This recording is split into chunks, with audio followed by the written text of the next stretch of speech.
घर घर का श्रृंगार, प्रेम सनातन। हमारे YouTube चैनल प्रेम सनातन टीवी को लाइक करें, सब्सक्राइब करें और सबसे पहले वीडियो पाने के लिए आप घंटी के बटन को दबाएं। नमस्कार, मैं माँ रेकी आचार्य पूनम रानी।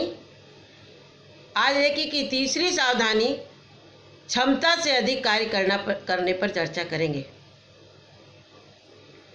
यह भी एक ऐसी सावधानी है जिसकी गलती करने से हमको कष्ट होता है। क्षमता से अधिक रेकी क्या?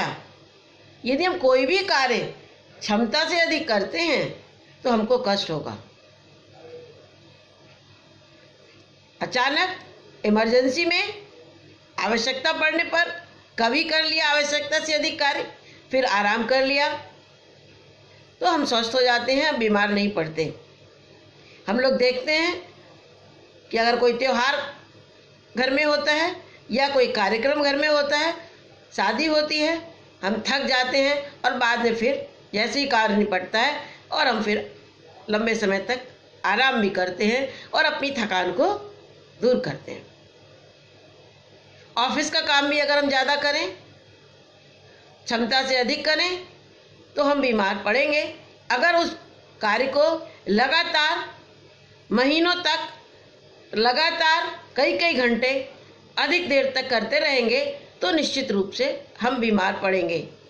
जब कोई भी कार्य करने में बीमार पड़ेंगे, उसी प्रकार हम रेकी को भी अधिक देर तक कार्य देंगे तो हम निश्चित रूप से बीमार पड़ेंगे। मैंने देखा है कुछ लोग ज़्यादा देर तक कार्य करते हैं, अपनी क्षमता से अधिक करते हैं। क्षमता हर व्यक्ति की अलग अलग होती है। जब कार्य करने में थकान आने लगे तो आपकी कार्य क्षमता खत्म हो गई, आपको आराम की आवश्यकता है। कोई व्यक्ति 3 घंटे काम करके थक जाता है, कोई व्यक्ति 1 घंटे काम करके थकता है, कोई व्यक्ति 12 घंटे काम करके नहीं थकता। हमारे मोदी जी 18 घंटे काम करते हैं और नहीं थकते। अतः हमारी वर्किंग कैपेसिटी हमारे शरीर के ऊपर निर्भर करती है कि हमारे शरीर की सहन शक्ति कितनी है, हमारा शरीर कितना स्ट्रांग है। उसी के अनुसार से हमको रेकी भी करनी है कि जितनी हमारी वर्किंग कैपेसिटी है, हमें अपने आप को थकने नहीं देना है। किसी एक दिन की बात अलग है कि कोई इमरजेंसी आ गई, कोई व्यक्ति बीमार पड़ गया परिवार में, या हमारे सामने कहीं परिस्थिति आ गई, हमने थोड़ा ज़्यादा देर रेकी दे दी, कोई बात नहीं, आप आराम कर लेंगे, ठीक हो जाएंगे। लेकिन लगातार आपकी वर्किंग कैपेसिटी 2 घंटे की है और आप रोज 6 घंटे महीनों या सालों तक अगर इस प्रकार कार्य करते रहेंगे तो निश्चित रूप से बीमार पड़ेंगे और बीमार पड़ने के बाद फिर आपको आराम की आवश्यकता होगी, फिर आप रेस्ट करेंगे तभी ठीक होंगे। क्योंकि नए नए जब रेकी सीखते हैं तब व्यक्ति को बड़ा उत्साह होता है, वो अपनी क्षमता से अधिक कार्य करने लगता है क्योंकि उसको आनंद आता है। दूसरों को सुख देने से आनंद मिलता भी है, लेकिन हमें अपने शरीर का भी ध्यान रखना है। एक लोगों को तो मैं जानती हूँ, ऐसे कई लोगों ने अनुभव सुनाए इस प्रकार के, एक लोगों का तो बहुत ही अद्भुत अनुभव है। उन्होंने क्या किया, वो संयुक्त परिवार में रहती थी, रेकी सीखी। दिन भर तो संयुक्त परिवार में कार्य होता ही है ज़्यादा, दिन भर घर गृहस्थी के काम, और रात भर 1 महीने तक रेकी देती रही सबको।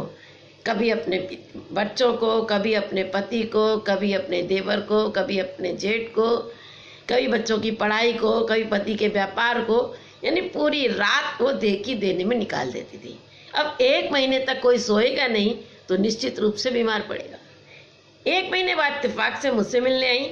मैंने कहा ये क्या हो गया, तुम्हारी आंखें क्यों इतनी सूजी हुई हैं, लाल लाल हो रही हैं? कहते क्या करें, 1 महीने से हम सोए नहीं हैं। मैंने कहा क्यों? कहती जब रेकी सीख के गए हैं तो दिन भर तो काम होता है घर का और रात भर हम रेकी देते हैं। जब हम इस प्रकार से करेंगे तो निश्चित रूप से हमें रेकी से नुकसान होगा। तो जो भी हमारे रेकी चैनल हैं, कहीं से भी सीखे हुए हैं, अपनी वर्किंग कैपेसिटी का ध्यान रखें जिससे कि आप रेकी करने से बीमार ना हो और जिससे रेकी फिर बदनाम ना हो। रेकी से कभी भी नुकसान नहीं होता है, वो तो हमारी छोटी मोटी प्रॉब्लम में हमारी हीलिंग कर देती है। अगर थोड़ी डलनेस है आलस्य है। अगर आप किसी को रेकी देते हैं तो आप पुनः स्वयं भी ऊर्जावान हो जाते हैं, वो आलस्य और डलनेस रिलीज हो जाती है। तो इसीलिए हमें ध्यान रखना है कि रेकी देते समय हमें समय का ध्यान रखें कि हमारी वर्किंग कैपेसिटी क्या है, उसी को ध्यान में रखते हुए बिना थके हुए जब रेकी करेंगे हमें कोई भी नुकसान नहीं होगा। नमस्कार।